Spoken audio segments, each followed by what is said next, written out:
morning and welcome to the Duke Pod. I hope everyone is feeling great. I'm sure after you're listening to this episode, you'll feel even better. I mean, that's always the dream. It's not a therapeutic podcast in some kind of the way it sounds, but I hope everyone does enjoy it and takes another little laugh at this. Maybe perhaps laughter and good storytelling is the best medicine, said me from Duke Realty Homes. And welcome to another episode. Today we're going to touch about probably the longest negotiation I've ever had and how much fun that is. And it revolves around purchasing my first cottage for a client. Me being a city slicker, a city realtor, we don't do too many cottages, especially driving out 3 hours away is quite a challenge, especially when you got kids. And most people, I think, would not do that. They would refer it out if someone was like, hey, I'm looking to buy something 3 hours away. I need you to show me some properties. It's not realistic, right? So we're going to talk about that, things you should know when purchasing a cottage, some things that's happening with the market in terms of the pandemic and the value of cottages exploding. Hopefully that didn't sound too crazy, but those are some things to come. All right, so let's get started. All right, awesome. So I have this client. His name is Greg. Okay. It's not even really his real name, but it does start with G. I call him Greg. Now, how I met this client is kind of it's a little bit normal, but the story is fascinating. So I had a little cheap condo for sale in Mississauga, close to Etobicoke by Bloor. This is like 3 or 4 years ago. And his family called about it to come see it. So I ended up showing him the condo that I had for sale and then a few other condos. And we developed a bit of a relationship. All of a sudden, a week later, boom, I don't hear from them anymore. I thought we hit it off well. We're going to look at more units. And his mom sends me a video of a dash cam. Okay? Think about you're at a red light and you're just waiting. And on the left side, there's a car trying to make a left turn. And then all of a sudden, a motorcyclist comes on, and the car makes the left turn, cuts off the motorcyclist who hits the car, and then just flips over. And that was Greg. So I can't believe I got a video like that in an email, let alone someone was actually recording that on a dash cam. Because this isn't Russia. Everything seems like everyone has a dash cam in Russia. So many dash cam videos. So obviously I was really happy to hear that he was alive. But okay, so that sucks. Hopefully you recover, but it looks like I'm not going to make a sale off them, right? No, that's a pretty bad way of thinking about it. But at the end of the day, I did hear that he's alive. And a year later, he calls me and he made a full recovery. Maybe he's not running, but he's walking around, and he seems pretty good. Like, his voice is regular. We ended up buying an investment property in Hamilton, and this is last year, 2019. He bought it for like $400,000, and then this year we sold it for $500,000. And with the pandemic, he says, you know what? I want to buy a cottage because cottages are sweet. People can't go on vacations anymore. There's a real demand for cottages. And let's bring that back a second. The way Greg is thinking is the way almost everyone else seems to be thinking in 2020. I'll give you some examples, okay?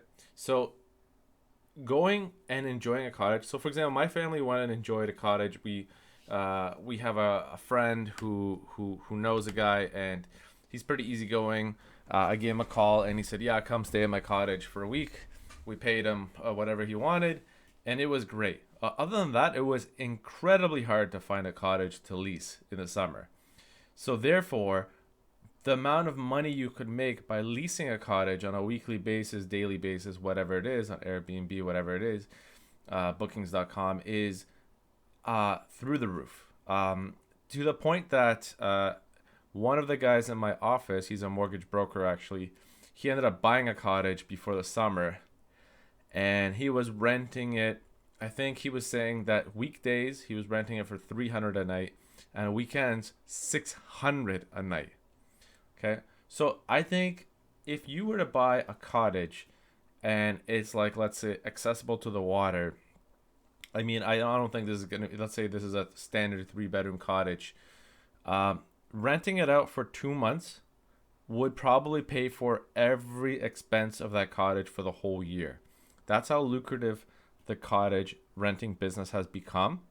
And I myself am not a cottage realtor. I don't live up north. A lot of those people live in the areas. They know it very well. There's a lot of things to think about when buying a cottage. There's a lot of differences in cottages.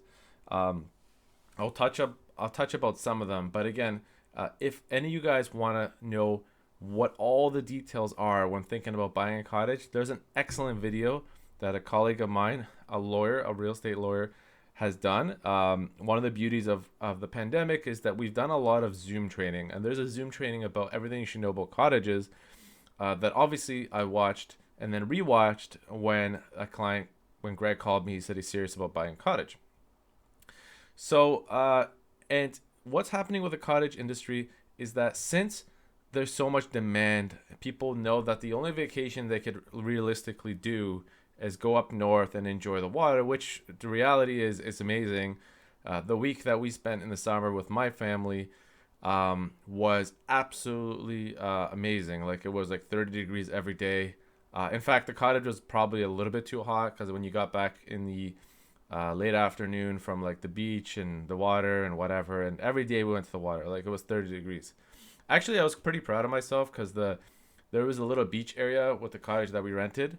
And by little, it was actually pretty decent. Like there was sand and the water was excellent. It was shallow, so the kids just could go nuts. Even like my son was like, yeah, he's just under 3, and he was just like, honestly, he was swimming like a fish. Like he loved it. Um, all the other kids, all the other people that went with us, just all the kids loved it. It was ridiculous. Everyone. And you could swim out past the buoy if you're an adult, and it really didn't get that deep for a while. Like it took forever. I don't think I ever even swam out so far that I could barely touch the bottom. You just, when it's 30, 32 degrees, you're enjoying it. Fun fact, because July was the busiest month of my life this year, and we went for a week in July, I got super lucky. I had 2 different houses that I already signed the listing agreement for, and they both needed roughly 2 weeks to get ready, get painted, this, that, organize the house. And I was able to go away for that week, which I already committed to. um, and yeah, when I told the clients, they're like, yeah, no problem. But it could have been pretty awkward, right? Now, there were 2 other buying deals, that I was literally sitting on a chair on the beach, feet in the sand, maybe having a cold one of water.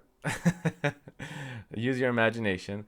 Watching, just hanging out, building castles, whatever. And I got the phone calls and from other cooperating agents saying the deal is done. Here's the document. So in one day, while I was on the beach, I closed 2 different buying deals in the same day in a span of like 3 hours.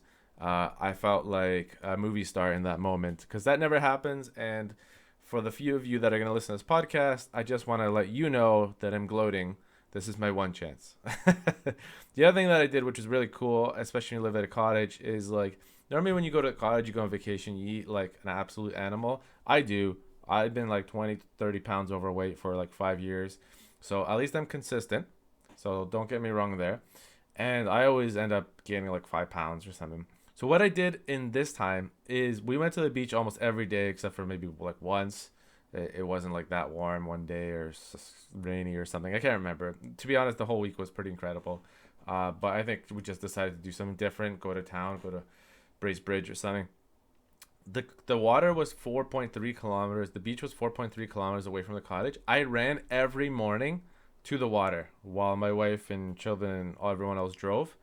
And yeah, like the days, I think there was those days where it was like a couple of those days were in the 35-degree weather, but I'd run around 9 in the morning to the beach. And yeah, I was sweaty. I was running, just in with my shorts. I had some water with me, but no better feeling than running 4 kilometers, getting to the sand, throwing off your runners and jumping right into the water. Felt great. Anyways, I digress in the situation. So the value of cottages has gone through the roof. I'll give you some examples. Greg and I'm going to tell you about the story about Greg. However, there was a cottage even a few weeks ago Now, literally, the deal that I'm going to tell you guys about literally closed on Saturday, like 2 days ago, on November 21st. Now, there was a cottage about 3 weeks ago that Greg emailed to me, and he said, "I'd like to buy this cottage. It looks great." It was listed for 499,000. It was a fixer upper. The agent was like, "Hey, listen, there's a lot of junk in there, and we don't care. We're not removing the junk. Like that's it's as is. Means that we're not fixing anything, but it had a great access to the water, like fantastic, and it was like 1.5 acres, so it was quite a bit of land on a nice location. What Greg's thinking was when he was looking for a cottage, which could be a way of for you guys, is he wanted it within 3 hours of his house. So he would time it on Google Maps, and if it was like less than 3 hours, he's like, all right, this makes sense, right? And I think that's realistic. If you want to go away for the cottage, maybe up to 4 hours is like realistic. I mean, if you have small kids, under three is better. But I think they get used to it after a while. You can let them watch a movie or whatever. Anyways, so this cottage was 499,000, aka 500,000. We wanted to put an offer. They had an offer date. A lot of cottages now have offer dates, so they wait for a week or two, and then everyone submits an offer. We didn't even get a chance to submit an offer. Greg wanted to submit an offer of like 570,000, like 70,000 over asking for a cottage that is a real fixer upper. A lot of you guys that don't know cottages, and even me at the beginning of the year, I would have been like, that's lucrative because it's a cottage and it needs a lot of work. Not only did it sell for more than that, but they got a huge bully offer. That's how much in demand these cottages are. They got an offer of $805,000 for this fixed 3-bedroom fixer upper cottage that had a great view of the water and access and everything. So really, it's all about water access, and it's all about location. So this cottage sold for $305,000. So getting any cottage is going to be ridiculously hard now. That's just the going rate. Even the guy I told you about, the mortgage broker that bought a cottage, and is renting it for top dollar. Literally 3 months later, all of a sudden everything's selling through the roof, and it has been selling. But like, I bet you if he bought that cottage for 500,000, it probably is selling for 650 now. So imagine like, where else can you just make 150,000 more? I'm gonna repeat that. Where else do you think you can make 150,000 more for 3 months of work? And just that's how the Canadian market is sometimes. 150,000 more for your cottage just because you bought it at the right time, and all of a sudden the demand is so high. Like, what the hell? Okay, so Greg reaches out to me. This is I think in the summer. We sold this place in Hamilton, and he reaches out to me. He says, "Hey, I'm thinking about buying a cottage." I say, "Okay, no problem." Like, the good thing about for me is it is pretty challenging for me to buy a cottage, especially I didn't know. I'm not like an expert at it. I did watch the video I told you guys about, but the good thing is that it's good to have access to multiple real estate boards. So I'm a member of the Toronto Real Estate Board, TREB, but you would not have cottages on that board because they're so far up north. There's another system called Matrix, so people that are part of the Hamilton board, Niagara board, stuff like that. So I happen to be part of the Oakville Milton board, which is a Matrix system. Most cottages are going to be on there, unless they're like some kind of like far up north board. So I do have access to all the MLS papers, which is very, very important, because how are you going to write an offer if you don't have all the information, the seller's name, the legal description, whatever. So we eventually find this place on Mazenot Lake. It's 300,000. I called the agent up. She's like, "Yep, you can go there, but it's only by boat." One of the things you guys have to know about when you're buying a cottage is that, especially if you want to rent it out, is how are people going to get to that cottage? So this cottage is only accessible by boat. Now, it did say they had a rough road, but it wasn't like all season, right? I don't think all season is that important, especially if you make a small investment, because like I said, if you can get this place functional and ready to rent out, you're renting it out for 2 months of the year to pay off everything. The cottage we're talking about is 300,000. Obviously, it's because it's only accessible by boat, it's cheaper, and it's a fixer upper. Now, we put in an offer on that place, and our offer was like 220,000. The other agent, her name was Diana. She was living in that area, or she does a lot of cottages. Very nice agent. I really enjoyed working with her.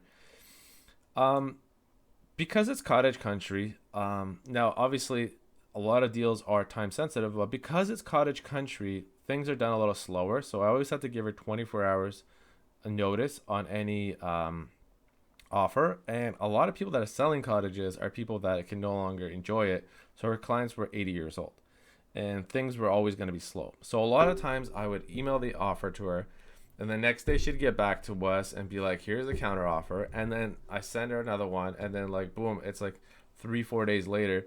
And what was happening is that we were so far apart. Like they wanted like 295. They would not drop the price. The place was for sale for a long time, since the beginning of the year, essentially. So like 6 months already, and they gotten offers, but they could never close the deal because it was just too expensive because of the circumstances. So the client, my client, and her clients would often wait a day, and sometimes they would back off, and it was a big tug of war situation. And there was also a boat involved. Now, one of the things that you don't realize right away is that boats, just like cars and other things that people can enjoy during a pandemic, are on major back order. So everyone is buying a boat. If you want to buy a new boat, you may have to wait a long time for it. I didn't know this. So negotiating the boat as part of the cottage is really important because one, it has a slot in the marina. Two, you actually have a boat and a way to get there. And three is the value of boats has kind of gone up because it's hard to get boats, solid boats. So that had to be negotiated. Finally, we agreed on 288,000. Now we have to go there and take a look at the cottage. So funny enough, we bought the cottage without looking at it. I called the marina, and they never picked up. So I sent them an email, and we were fortunate enough that they could shuttle us over on a Monday. It cost a little bit of money, like $200, a bit expensive, but how else are you gonna get there, right? Especially if it's a one-off thing, right? Which they showed us the boat when we got there. It was a fun drive. I mean, I think the client's girlfriend came and we bought some champagne.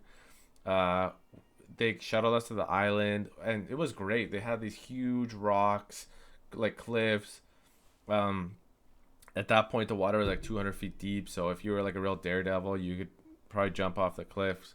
Um, I mean, I think the highest point was like 300 or 400 feet, so I don't think that's realistic. But maybe like people do rock climb there, so you can tell that the place was an amazing place to enjoy.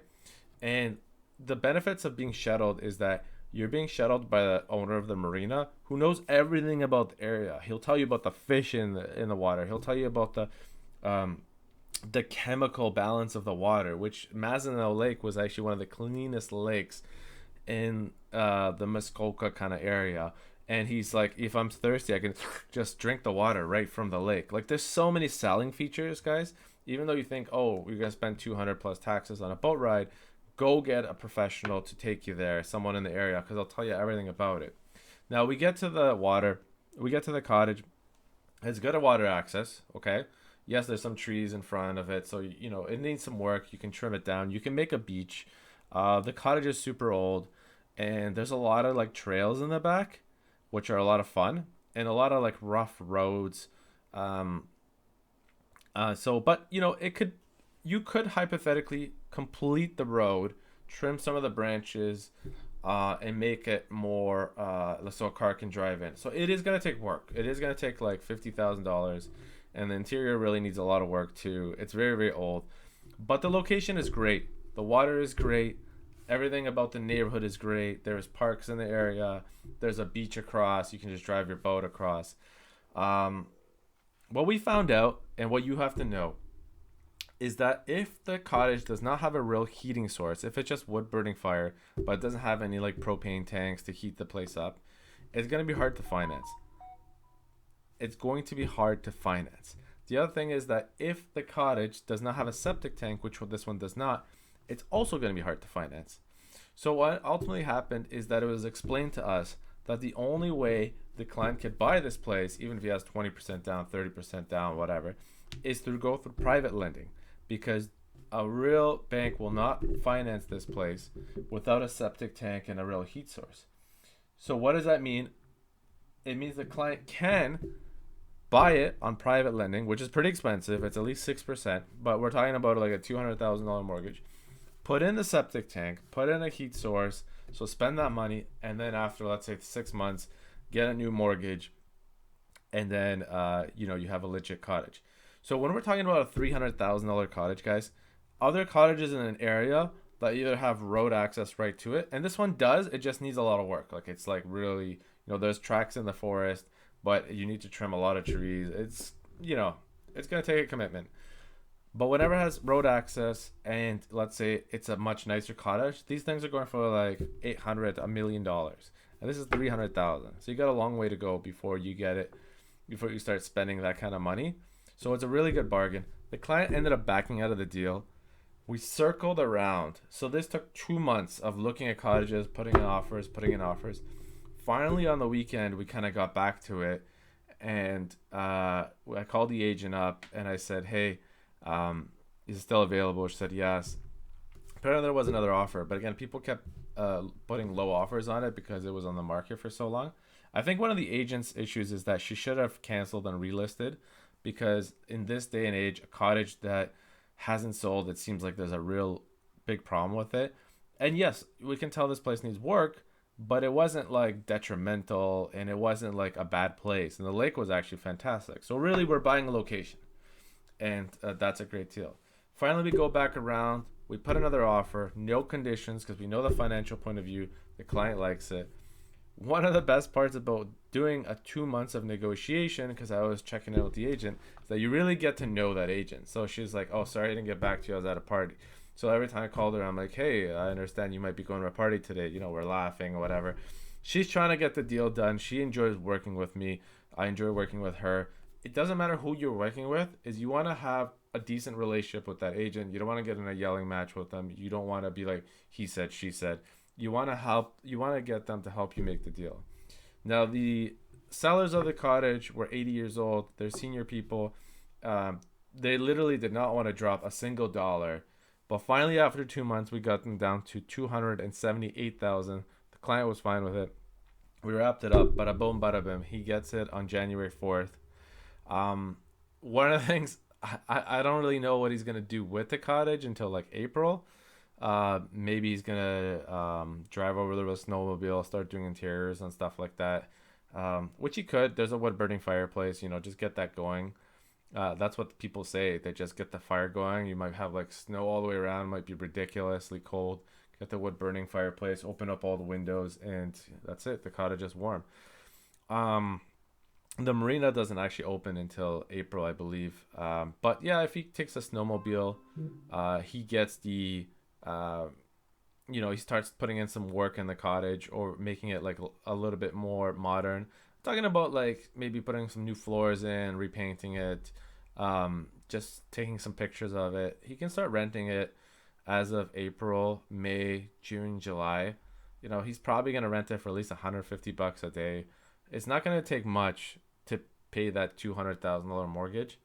And if he gets that septic tank in, listen, guys, if he gets that septic tank in and he does all those renovations and then he builds the road, this place is going to be worth like $600,000-$700,000 easy, because that's how much of a demand there is for cottages. And for those of you that are listening right now and you have a cottage, congratulations, you hit the jackpot. It might be worth up to $200,000 more than it was before the summer. And in the case of that guy that had a $500,000 cottage, $300,000 more. Holy cow. Okay, guys, hopefully you enjoy this episode. It was the longest negotiation I've ever had. I've touched on that not as much as the rest of the story, because there's a lot of things to realize when you're buying a cottage. And again, if you want that link about everything you should know about a cottage, because the type of road that it has, all kinds of features, the type of water access, there's a lot of variables there that change the value. Where's the water access? So if the water is coming from the lake, is it drinkable? Is it coming from a well? You might have to do testing on the well for the water bacteria level. So keep those things in mind. And I did enjoy the longest negotiation of my life. It made this beautiful snowy day very fun as I closed the deal in November. And I think that's my 22nd of the year. So I'm feeling good about the year. Very fun, very successful. I think I'm actually going to do an episode where I start talking about all my transactions for the year and how I met people, because those are just like kind of fun stories in the first place. And with that, I'm wishing everyone a good week. Cheers. Toodles.